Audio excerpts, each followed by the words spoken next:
Hey everyone, welcome to Nerds Talk. I'm Mike, And I'm Chris. and today we are coming to you to discuss the Inside Xbox live event that happened today. Basically, we're just going to kind of give you a recap of what was announced and then our thoughts on any of the specific games that we liked, their messaging, their strategy. We're not going to be doing a live reaction as we've already seen it, but we'll try to see if I can throw up some game footage in here as well if possible. So with that being said, let's get right into it. So Microsoft had their event earlier today. Obviously, due to the global pandemic, everything had to be streamed remotely. So a lot of the execs and stuff that were there had to be kind of jumping in and saying some back and forth before the show officially started from their homes, and then they kicked it off with a fully done video, and it went through 13 third-party games that are all being developed and optimized for the Series X.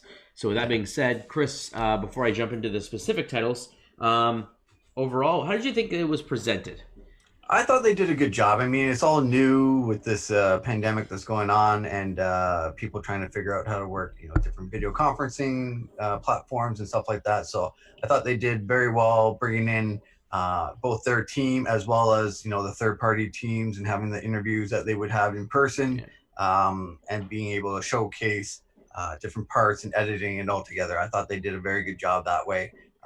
So this might be something that they do every so often, every maybe quarterly going in the future. This might change the way that they present some, features, but I thought it was very well done overall. Yeah, I completely agree. Especially in the world that we are today, and not being able to come together, collaborate, and do an E3 presentation, which was the original plan.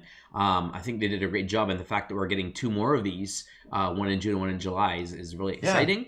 Something to look forward to every month as we kind of get through. And then obviously, as each new month approaches, there might be some updates or delays, but again, they can decide how they want to message that in due time. I like that.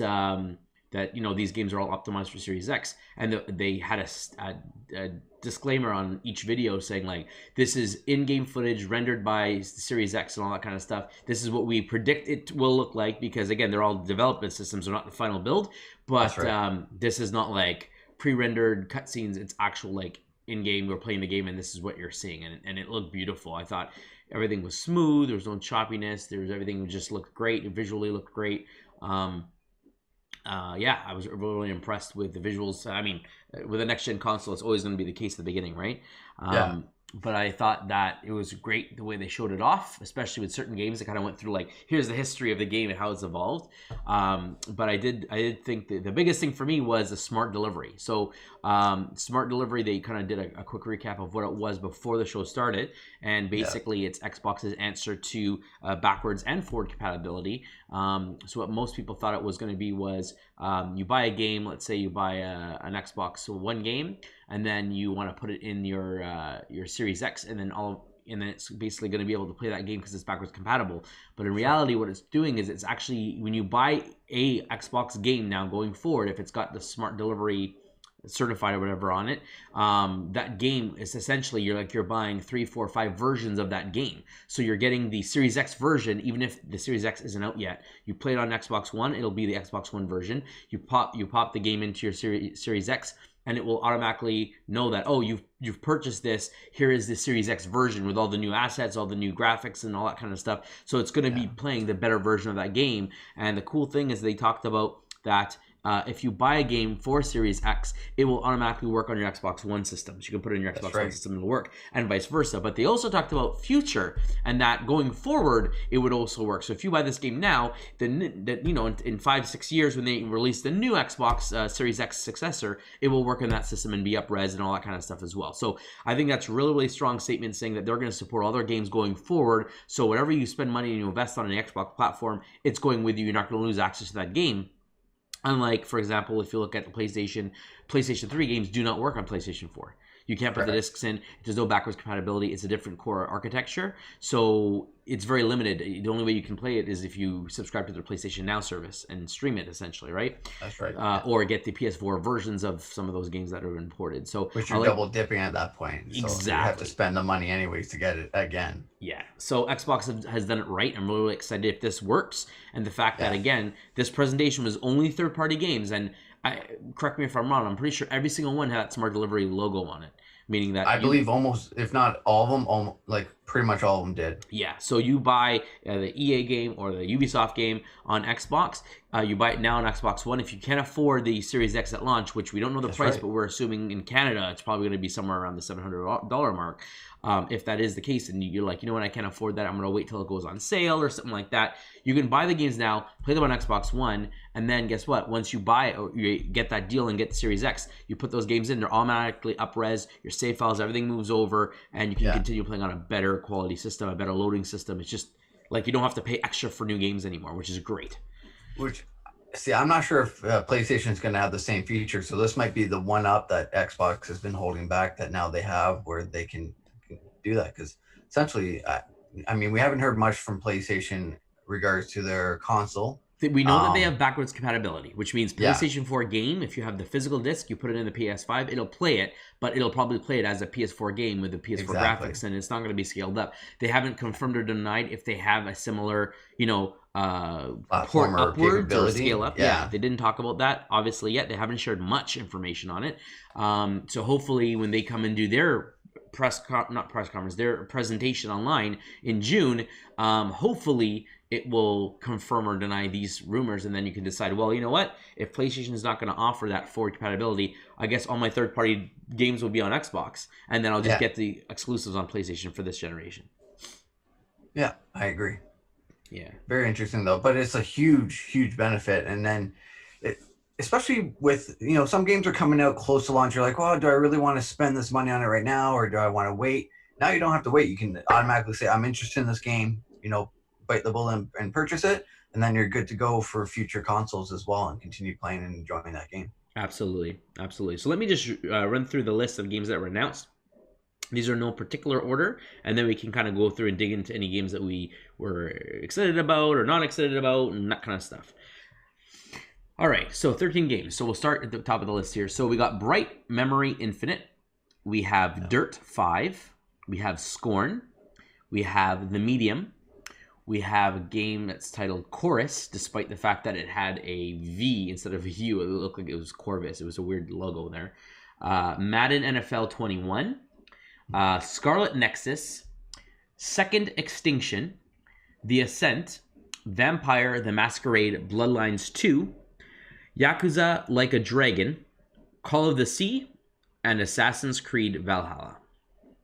So based on that, we'll go through the games here, obviously, any of them that stick out. So I'll start off at the beginning. Bright Memory Infinite. So it kicked off with this game, which we find out at the end that it was made by one person, a one-person team. Unreal. The game looked like a AAA game visually.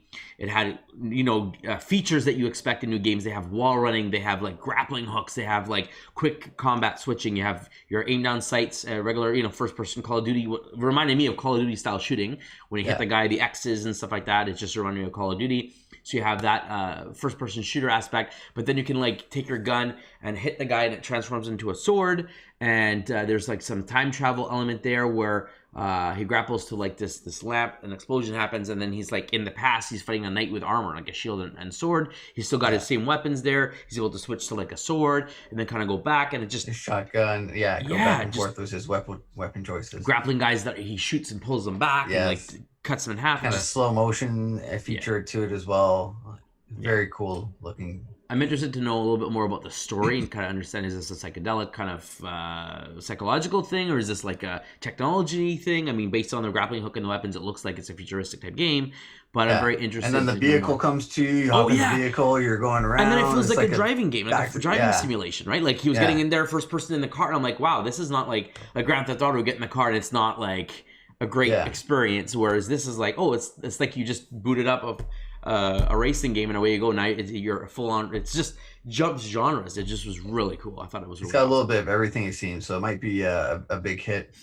And I'm just amazed that it was created by a single person from the team, and they put so much. They have the technology and creativity, and this is what they come out with. So it looks fantastic.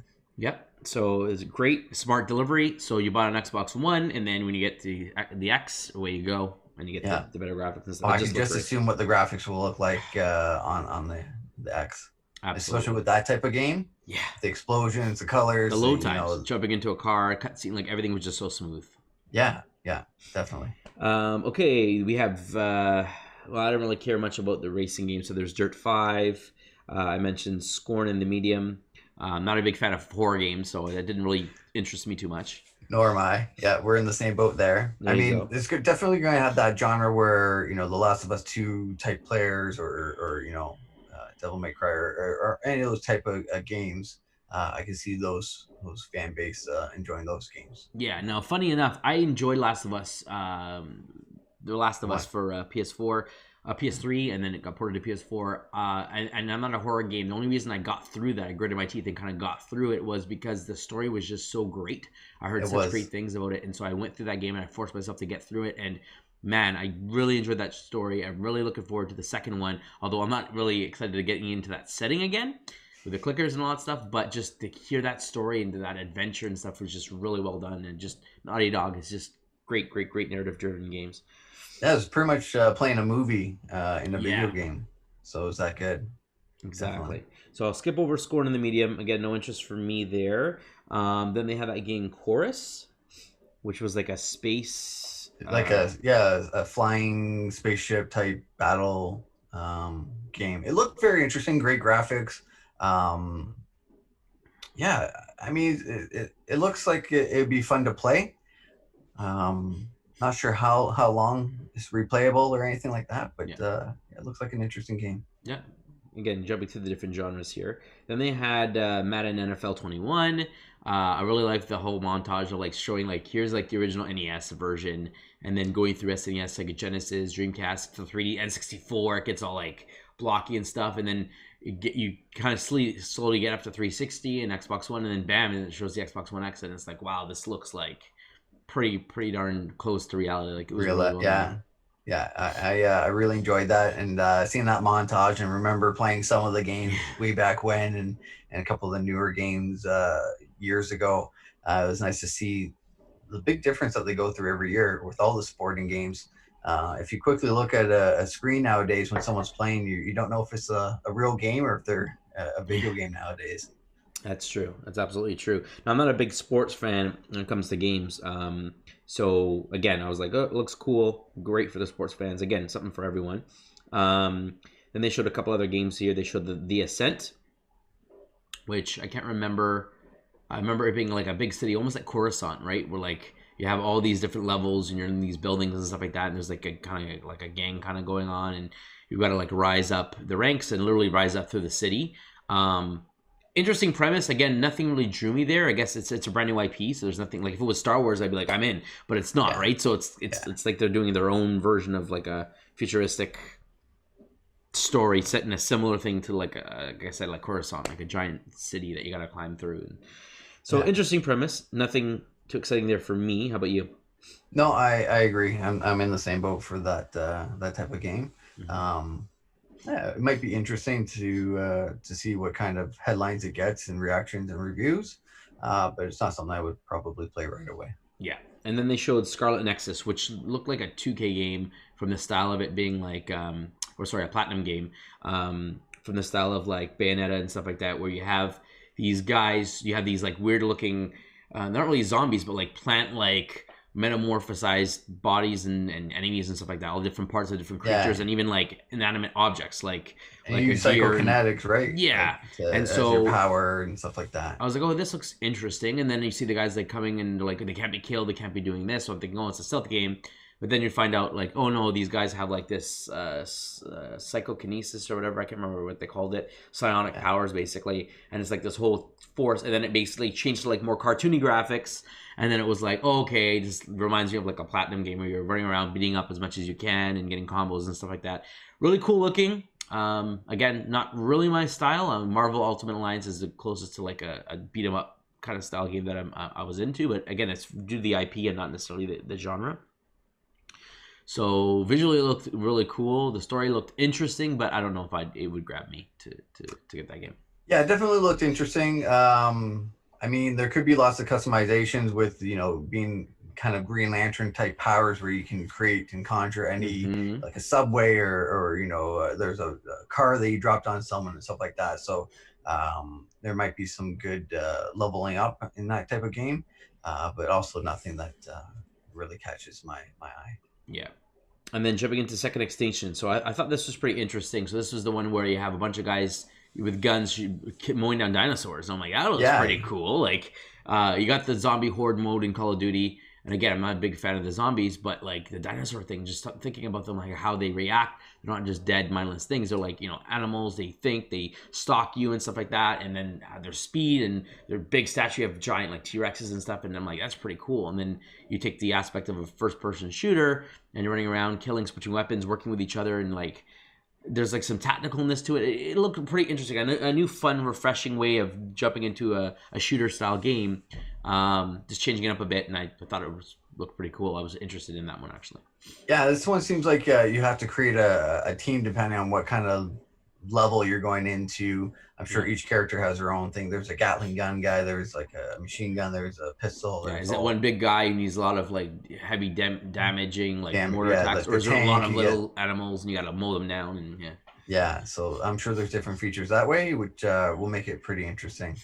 And then, definitely something kind of interesting where it's like, oh, second extinction. So the dinosaurs came back, or I think it begins where you're like kind of potted down in this capsule. Yep. You come out, you're by yourself with a shotgun, and then you kind of meet people on your way through the journey, and then you can probably customize that way. But it's very interesting and different. It looks like a multiplayer game, right? When you saw the humans fighting. Now, here's the big thing. Like, if you're playing multiplayer, there's always going to be multiple teams. Do you think that you actually get the option of being the dinos? So you have a bunch of like NPC dinos and like a horde, and then there's like 2 or 3 of them are actual like players in there too. And oh my gosh, like I could imagine that would like be interesting. Crazy, yeah, like you get to go shoot and mow down, but then you also got to watch. Oh, there's going to be a few of these key smarter like leader dinos that are human controlled, and then you get to run around and jump fast. and stuff. Their attacks are stronger. Yeah. It'd be interesting. I hope that is a feature. I guess we'll have to wait and see, but that one definitely caught my eye. And then there was this Vampire, the Masquerade Bloodlines 2. Yeah, so that one looked very interesting. At the beginning, I thought it was like a Joker origin story with all the hanging bodies and the music and kind of danced around. I agree. With them smiling. But then we realized that it's a vampire-based story. Lots of, it seems like you get to decide which way you go. Are you going for, more power and lust? Or are you going for more control? Or are you going for more, strength? And so depending on which way you go, it's you attack more or you do certain people or things like that. So it seemed very interesting. Intrigued to see what kind of storyline it has to it. So I might, this kind of piqued my interest. Yeah, absolutely. Looked interesting. I don't know if it's a game that I would jump into. I like the customization idea of it, and like it's an open world style game is what it looks like. Yeah. But didn't pull me in as much as some of the other ones here. Then we jumped ahead to Yakuza Like a Dragon. So basically a new entry in that series. They've been doing a lot of remasters of all the old versions, and now we have a brand new game. Again, very like Saints Row or Grand Theft Auto kind of open world, crazy, silly, nonsensical. I like the graphics on that one and kind of the different move sets and you have guns, you have weapons, but there's a lot more like hand-to-hand combat, a lot more like martial arts in there, and then the crazy like you pulling a bat out of the floor that's glowing, like just random like Saints Row nonsense that's in there as well. I've never played a Yakuza game. I've seen them. I understand like a lot of the jokes and kind of things that are hidden in them, and so many mini games and stuff like that. So for the fans, I'm sure they're really ecstatic. It looks interesting. Don't know if I get into it based on the limited amount of time and the crazy amount of games that are out, but it definitely. If I had a lot more time, I definitely would probably give it a shot. Yeah, same here. If it might slip into my gameplay eventually down the line once things settle down, but it looked very interesting. Different type of game that I'm usually play, but I like that. I like to switch it up a little bit and try this out. Absolutely. And then there was Call of the Sea, which was a new game. The wife kind of looking for the husband on this island type thing. So it looked very intriguing. Some hidden features it looked like where she put her hand on this hand plate and it kind of opened up another part. So it seems like a puzzle based kind of game where you're going solving these puzzles to opening up new parts of the island or trying to find her husband or whatever it may be. Yeah, and towards the end they showed some underwater stuff too, right? Yeah. Yeah, so it seemed very interesting. Yeah, I'll have to get more information on that one to see if it's my style of game, but pretty cool again, something for everyone. And then they ended with Assassin's Creed Valhalla, I say gameplay, where it was mostly like a montage trailer of like how pretty and nice and scenic it is, with a few moments of like jumping up and killing a guy or fighting a guy, but there wasn't too much. It wasn't like a lot of the other ones, which was full on like gameplay scenes and stuff. It was a lot more montage and a little bit of gameplay sprinkled in. It's more Assassin's Creed based on the new Origins and Odyssey. I just booted up Origins a week ago and started in on it for a little bit. I like the new take on it, more RPG style. I wanted to get more into that game. I know that Odyssey is way better in like every single way. But before I dived into Odyssey, I kind of wanted to see where Origins took off since I already own it. So I got to put more time into that. Then I'm going to jump into Odyssey, and then I'm sure I'll be really hooked for Valhalla, because after playing God of War and that whole Norse mythology and Odin and all that kind of stuff, and then now you got Assassin's Creed in here, I don't know. It seems like an interesting new way to play the game. Looked very cool. The scenes look great. The main character looks like he'll be very powerful. I like the double weapons that you could do, the throwing of the axes, the knife. So it looked very interesting. The hidden knife always, is a classic for Assassin's Creed. So looks very good. I mean, they know how to put out a good game. So I just expect this to be the next chapter of a great game series. Absolutely. And that was pretty much the final game of the show before it ended.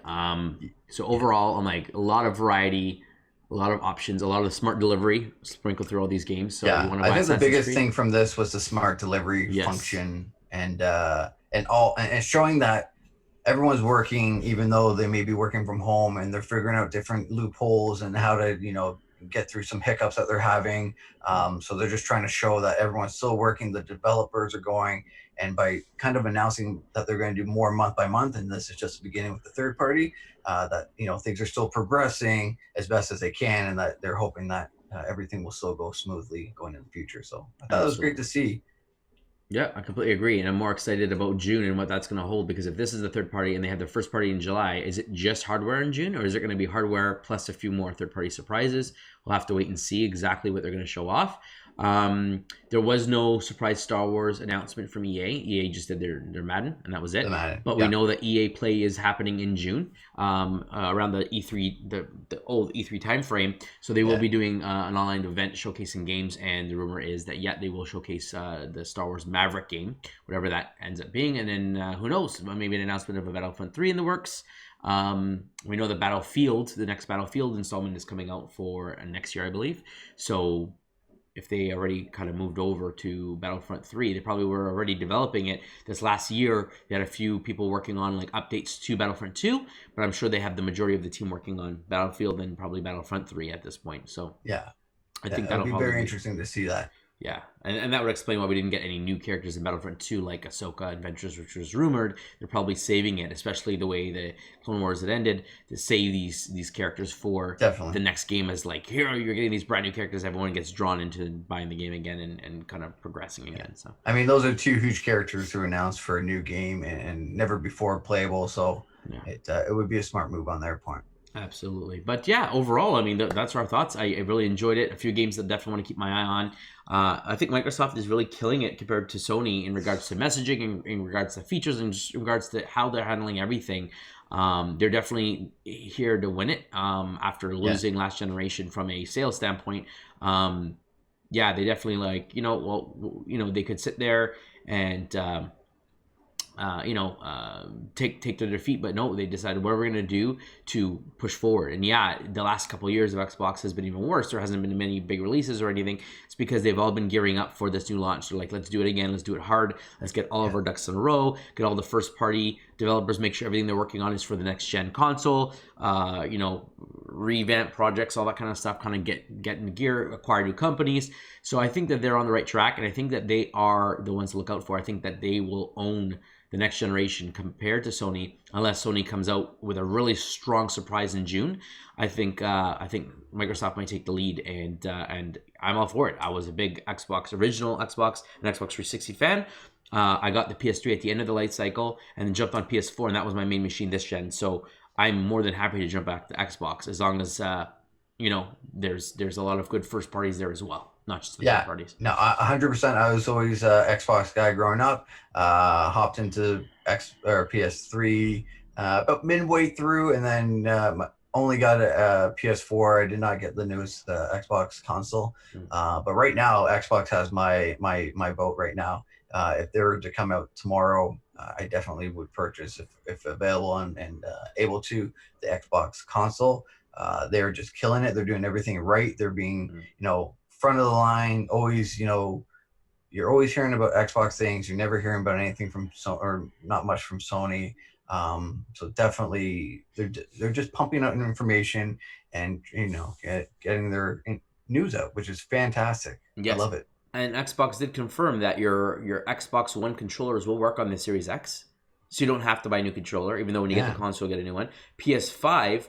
They showcased the new controller. They never talked about the old controllers working with the new system, especially with all the new features and the haptic feedback and all that stuff.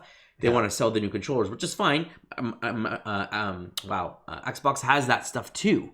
They have a lot of new features in their new controller, but they were flat out saying, you don't have to go out and buy 5 of these controllers. You can bring in 2 of your old ones and do multiplayer games right off the bat. Exactly. They will work. You don't have to dump an extra, because they probably are ramping up. The system is going to cost a lot more, but guess what? All your old controllers you invested in, they're going to work. You use your old external drive, you can plug it in. That will still work. A lot of this stuff will still work. You don't have to invest in heavily at front. Get the system, get the games, and then guess what? You can slowly get the new controllers. You can slowly get the new SSD external drive and all that stuff down the road. And again, I think that's the right way to kind of definitely 100%. I agree. Yeah, it's fantastic. Especially when you first get a system, it's a lot up front. You don't, you usually just have the one controller that comes with it. So, if you want to play multiplayer games, you have to wait or you have to take turns playing with someone else, and it's just not as enjoyable. So right off the bat, it saves you from that, and you can play 2, 3, whatever, however many players you can connect. So it's fantastic. Absolutely. So I mean, that's it, fans. That's our thoughts on the conference. We thought it was well done. A few games that we thought were great, a few games we weren't interested in. I'm sure it's the same with you, but let us know. Let us know what your thoughts were on their reveal of the third-party lineup. Drop a comment below, and we'd love to hear your thoughts on it. If you'd like to support us, please subscribe to our channel. It doesn't cost you a penny. Like our videos. You can shoot us any suggestions for future videos at nerdstalkinfo@gmail.com. And as always, friends, stay nerdy.